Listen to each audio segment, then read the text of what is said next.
This message is on the winning attitude of positive self-control. Positive self-control is the attitude that you take the responsibility for causing your own effects in life.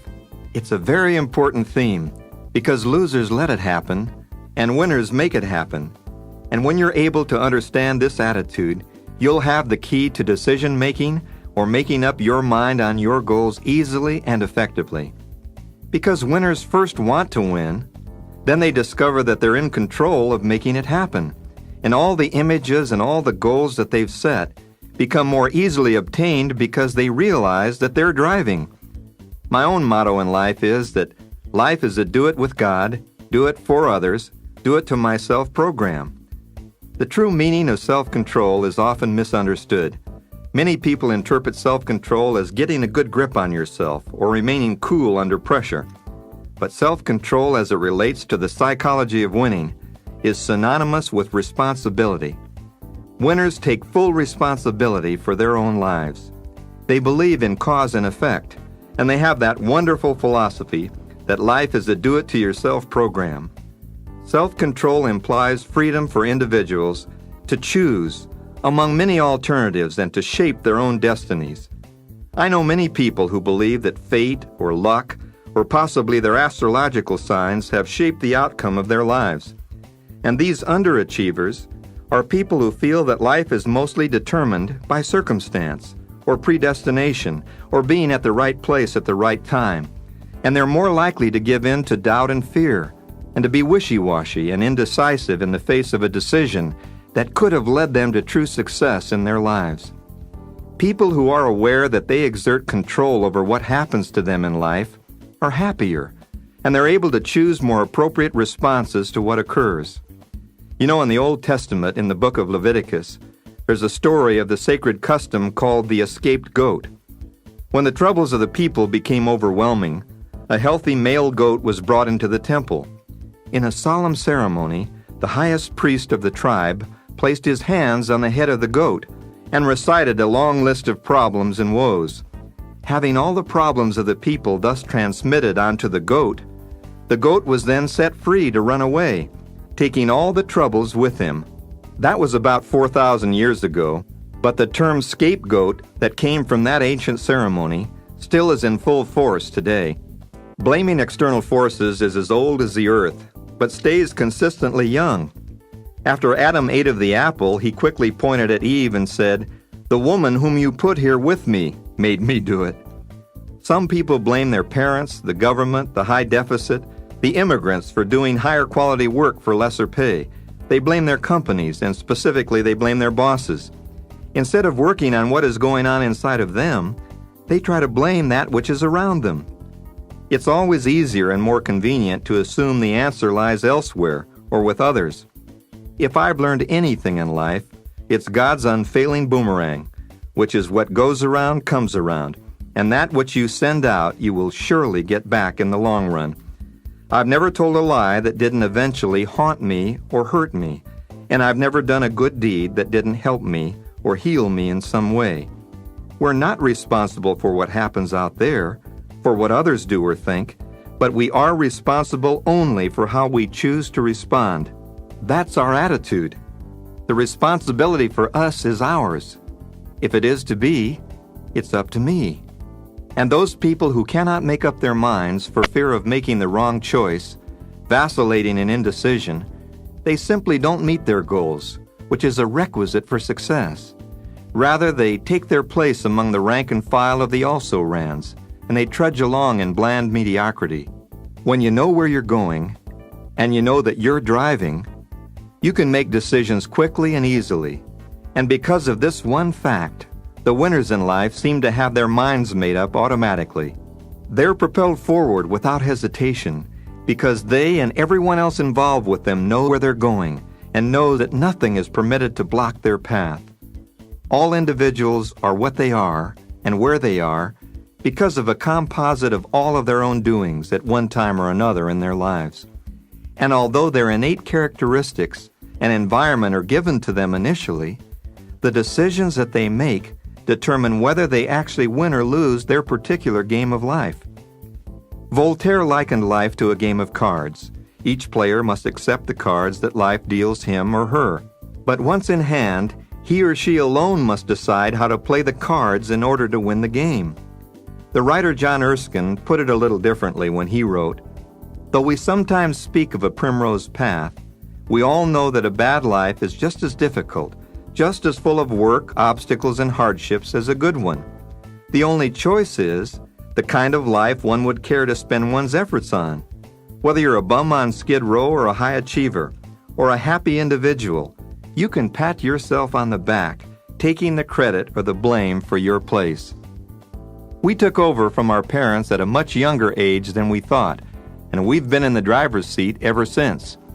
You know, I didn't realize until I was about 30 that I'm behind the wheel in my life. I thought it was my genes, my horoscope, and my childhood. I should have taken a hint from my daughter when she was only 11 months old. I was a headstrong Navy fighter pilot. Used to wear my silver blue flight suit to mow the lawn so the neighbors would know that a Rambo type was living next door. I used to go out in the freeway in my Porsche Targa, looking for Honda Civics to intimidate. I wore my flight helmet with a bolt of lightning painted on it in the car on the freeway, and I'd love to ride the bumper of the car in front of me, pretending I was a Blue Angel flying formation in an air show. I'll never forget that evening when I swaggered into my kitchen in full flight gear to greet my wife and kids, who I thought would be impressed seeing their warrior in his War Games uniform. I always wore a gun in my holster with my flight suit, in case I was shot down in a real war and taken prisoner. I figured I'd shoot my way out to freedom. Well, I'm sure you get the picture of a former chauvinist who believed that he was the boss of the house. But then I've always learned the hard way. My 11-month-old younger daughter Dana was in her high chair, supposedly eating Gerber's strained squash as the main course. Instead, the squash was in my wife's hair, all over my daughter's bib, and all over the floor.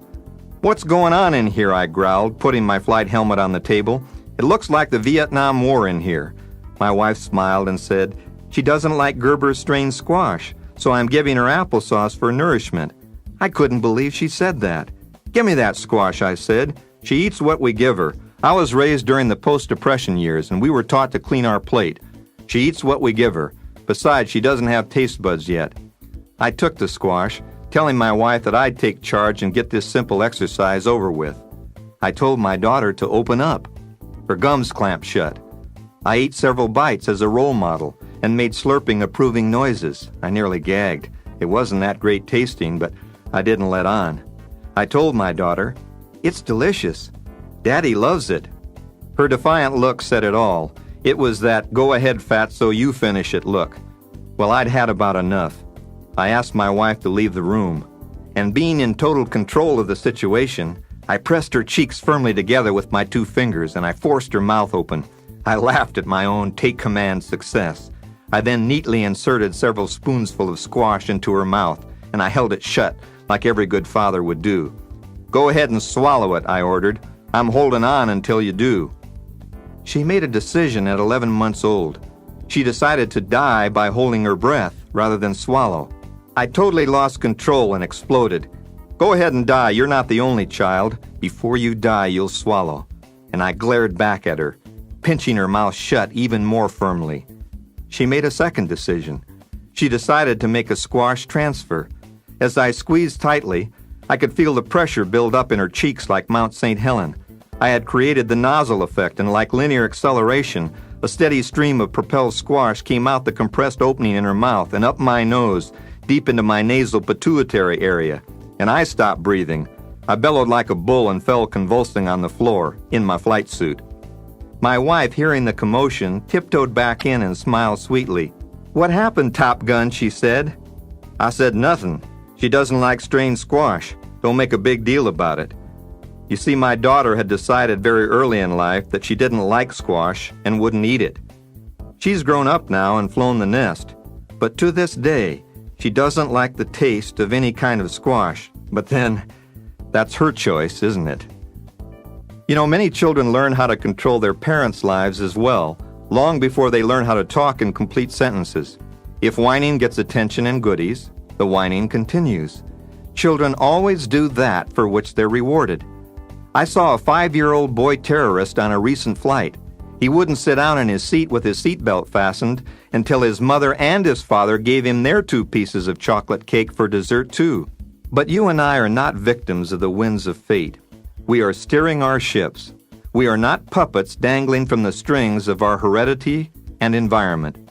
I know many individuals who have to work late all the time, as if the company or their bosses made them. You and I decide to work late sometimes because there are important things we want to get done. People who have to do things usually resent doing them, or they're not happy doing them, and they're not effective performers or producers. If you feel you have to do anything in life, in that sense, you're irresponsible in that act. Responsible self-control is the path to mental health and frequently to physical health as well. Current research into biobehavior and biofeedback programs has verified the human potential for the control of body functions and brainwave emissions. Through specialized training and discipline, it's possible and maybe even practical for us to control our pulse rate, our threshold of pain, our brainwave frequencies, and other body functions as a means of positive health maintenance for the future. Today, clinics throughout the world are teaching people how to raise their body temperature to help prevent the onset of a migraine headache, how to dilate their arteries to permit a greater blood flow to the heart, and how to relax muscles and nerve endings. I worked with Olympic athletes to help them prepare for peak performance, using a combination of biofeedback and guided imagery. The next generation of astronauts, who will build our permanent space stations and new orbiting cities, they're training their minds to prevent the onset of motion sickness that is common on space flights due to zero-gravity conditions that are present during travel in outer space. You know, you and I exert much more voluntary control over what we thought were involuntary body functions and events in life than we ever imagined. This is known as responsibility psychology, and it fits right in with our own spiritual beliefs and sowing and reaping. It holds that irresponsibility and valuelessness lead to abnormal behavior, neuroses, and mental deterioration. The treatment for individuals suffering from these symptoms includes showing them that they need not be hung up on the past, but are responsible for their present actions as well as their future behavior. When neurotic individuals are helped to assume personal responsibility, the prognosis for recovery is good. So the winning human beings realize that everything in life is volitional. Even being alive is a choice. Everything in life you and I decide to do because it is profitable to those we care about and good for ourselves. Some choose evil, some choose good. Some choose pleasure without purpose. Others choose purpose which brings pleasure and well-being. You don't have to work. You can choose revolving unemployment or handouts. You don't have to pay taxes. You can live in a tax haven or go to prison for tax evasion. You don't even have to fix dinner or have children or even get up in the morning. Many people do none of the above. You decide to do the things you do, not out of compulsion, but because they're beneficial to you and they're the best choices among the alternatives available to help you toward your goals. So the high achievers in life and the real winners are wide open to choices, and they constantly look for a better way to live. In his excellent book, Self-Renewal, John Gardner states that winning individuals do not leave the development of their potential to chance. They pursue it systematically, and they look forward to an endless dialogue between their potentialities and the claims of life. Not only the claims they encounter, but the claims they invent. And daily, thousands are finding that there's a bright new world out there to be discovered, and they're demonstrating the truth of Gardner's statement that we don't even know we've been in prison until we've broken out. We're not only victims of habit in a very real sense. Each of us becomes a prisoner of hundreds of restrictions of our own making. Teenagers have a strong need to conform to the standards of their group. While they may feel that their special way of grooming is an act of independence, on the contrary, their styles and activities adhere very strictly to the peer group code. Those who refuse to be responsible for their own deeds, looking to others for their behavior cues, they've not reached responsible maturity, and unfortunately, many adults spend their entire lives at this level of immaturity. As we grow into adulthood, we make decisions that progressively narrow our opportunities and alternatives. We select only a few friends, out of the thousands with whom we rub elbows every day. And these friends are usually people with whom we agree, and thus we limit the input of fresh ideas. We choose our educational level, which in turn determines to a great extent our jobs and our associates. And from day to day, we seek the path of least resistance, comfortable in our safe, established ways. The responsible winners look to the shackles that they've placed on themselves by apathy and by lack of imagination, and in a moment of truth, they decry their predicament and make a declaration of independence. They assert their option to choose and assume their rightful role of personal responsibility. Famed anthropologist, sociologist, the late Margaret Mead, called personal responsibility our most important evolution, and the notion that we are the product of our environment our biggest sin. You know, there should be a statue of responsibility standing in San Francisco Bay to match the Statue of Liberty, because there can be no liberty or freedom without responsibility. We will be free only as long as we can use freedom responsibly. The law of cause and effect is forever the ruler in our lives.